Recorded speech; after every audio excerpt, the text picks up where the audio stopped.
तो सबसे पहले आप सभी का फिर से स्वागत है। और जैसा सभी को पता है कि कल ही स्टेट का जो आवेदन का लिंक था, फॉर्म का भराने का लिंक, उसको ओपन कर दिया गया और आज से वो फॉर्म का पोर्टल खुल गया। हालांकि वो नया एक पोर्टल है, जो पहले जो बिहार विद्यालय परीक्षा समिति का पोर्टल था, उस पोर्टल को बदलाव किया गया है। अब एक नया पोर्टल BSEBSTET.org करके एक लागू लाया गया है और उसी के जरिए आपका STT 2025 फॉर्म भराया जाएगा। तो सबसे पहले मैं सौरभ भैया को धन्यवाद देता हूं, मैं नवीन सर को धन्यवाद कहता हूं, मैं दीपक हिमांशु सर को मेरे धन्यवाद है कि, और मेरे सारे टीम के मेंबर, मेरे सारे जितने भी स्टेट के अभ्यर्थी, धन्यवाद और शुभकामना सारे लोगों की है, क्योंकि एक सिंगल एफर्ट से इस मुहिम को जीता नहीं जा सकता था। इसमें जितने भी लोगों का योगदान था, सराहनीय योगदान था। और हम लोग का एक प्रयास जो पिछले 10 महीना से या 11 महीना से लगातार जारी था, वो संघर्ष का दौर भी हमें याद है। जब मार्च में बिहार सरकार ने ये घोषणा कर दिया था, कि बिहार सरकार ने विधानसभा में जवाब दे दिया था कि हम अब STT 2025 नहीं करवाएंगे TRE4 से पहले, क्योंकि हमारे पास कैंडिडेट्स हैं।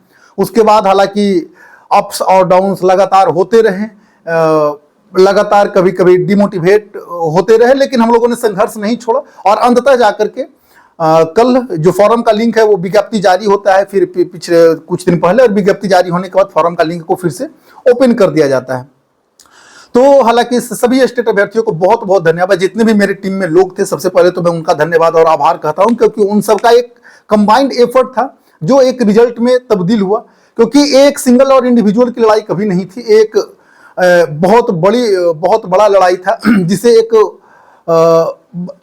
सक्सेसफुल करने के लिए बिना सारे लोग के सहयोग को नहीं सक्सेसफुल हो सकता था। हालांकि इसमें नवीन सर का योगदान को कभी भूला नहीं जा सकता है। नवीन सर स्टेट अभ्यर्थी के लिए उन्होंने जो किया है वो स्टेट अभ्यर्थी ही जानते हैं क्या है जो।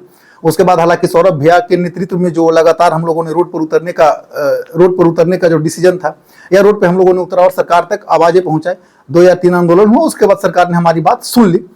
हालांकि इसमें सिर्फ और सिर्फ आंदोलन का ही योगदान नहीं रहा, हालांकि हाईकोर्ट से भी लगातार प्रेशर था, हाईकोर्ट में भी वो लोग को जवाब देना था। तो सिंपली वो लोगों ने समझा कि STT ला करके मामला को खत्म कर दिया जाए। तो इससे सारा सारांश यही है कि STT फॉर्म आ गया। लेकिन अब एक और समस्या आ पड़ा है। उस फॉर्म का जो लिंक है, वो फॉर्म जब आप ओपन करते हैं, तो उस फॉर्म में ओपन करने के बाद में क्या हो रहा है कि उस फॉर्म में B.Ed जो 2025 में जो 2025 पास आउट तक का ही ऑप्शन दिखा रहा है। तो जो 2024 पास आउट तक का ही ऑप्शन दे रहा है।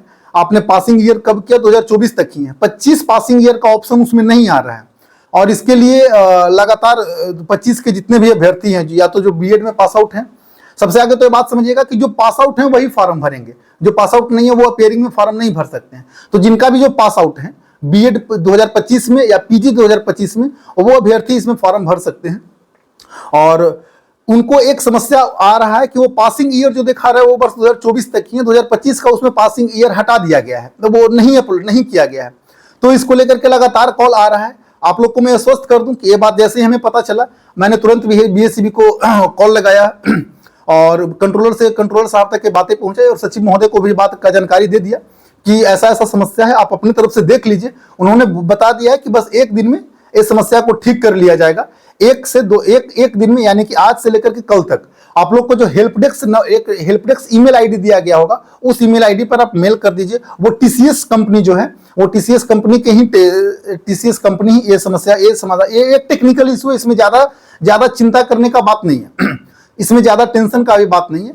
बस एक टेक्निकल इशू है जो वेबसाइट में है। वेबसाइट को ऑपरेट करने में वो बस एक ऑप्शन डालेगा 2025 का, उसके बाद वो फिर से वो वेबसाइट जारी कर देगा। तो आप सभी लोग जो भी 2025 के पास आउट हैं, जो भी 2025 में या तो B.Ed किए हैं या तो पोस्ट ग्रेजुएशन किए हैं, वो सब घबराए नहीं। 2025 में जो भी पास आउट हुए हैं वो सबके लिए ऑप्शन खुलेगा। अभी कंट्रोलर साहब से बात हुई है और सचिव महोदय से भी बात हुई है। उन्होंने बोला है कि 1 दिन का इंतजार कीजिए, हम 1 दिन का सब्र रखिए। हम इस पर हम काम कर, इस पे हम ये बात हमें मालूम नहीं था, इस पे हम काम करेंगे और तुरंत भर में 1 दिन में हम ओपन कर देंगे। हो सके तो 1-2 घंटा में भी ठीक कर लिया जाए, शाम तक ठीक कर लिया जाए, लेकिन कल तक इंतजार कीजिए। कल तक वो समस्या खत्म हो जाएगा। बस जो email ID दिया गया है, उस email ID पर आप लोग क्या कीजिए, द हेल्प डेस्क करके एक STT हेल्प डेस्क 2025 @gmail.com, इसी तरह करके कुछ ईमेल आईडी है। उस ईमेल आईडी पर यह सूचना पहुंचा दीजिए कि उसमें पासिंग ईयर 2025 का ऑप्शन नहीं आ रहा है। वो लोग इसको ठीक कर लेंगे। एक टेक्निकल ग्लिच है, टेक्निकल इशू है, इसमें ज्यादा चिंता करने का कोई बात नहीं है। कंट्रोलर से मेरी बात हुई है, बिहार विद्यालय परीक्षा समिति के जो एग्जामिनेशन कंट्रोलर हैं और जो सचिव जी महोदय हैं प्रमोद जी, उनको से भी मेरी बात हुई है। उन तक मैंने सूचना पहुंचा दिया कि इसको जल्द से जल्द इसको देख लीजिए और ठीक कर लीजिए। उन्होंने आश्वासन दिया कि ये ठीक हो जाएगा, इसके लिए कोई टेंशन नहीं है। सबसे बड़ी बात कि आप लोग पढ़ाई करना शुरू कर दीजिए। एक समस्या है जो तुरंत ठीक हो जाएगा। जो भी 2024 तक के पास आउट है उनको वो तो फॉर्म भर ही सकते हैं, जो 25 तक के पास आउट है वही फॉर्म कल से वो भरना शुरू कर देंगे। तो इसमें जो भी जितना भी तमाम, सबसे पहले मैं तमाम फिर से लास्ट में उन सारे स्टेट अभ्यर्थियों को शुभकामना देता हूं। और एक बहुत बड़ा जीत है, उस बिहार सरकार को हम लोगों ने अपनी बात मनवाने पर मजबूर कर दिया, जिन्होंने अपना मार्च 2025 में विधानसभा में बोल दिया था कि एसटीटी का आयोजन अब नहीं होगा। लेकिन हालांकि इसमें हमारी मांग जेन्युइन थी, हमारी कभी भी गलत मांग नहीं थी। टीआरई 4 से पहले एसटीटी का आयोजन होना ही था और इसके सारे अभ्यर्थियों को टीआरई 4 में जरूर शामिल किया जाएगा।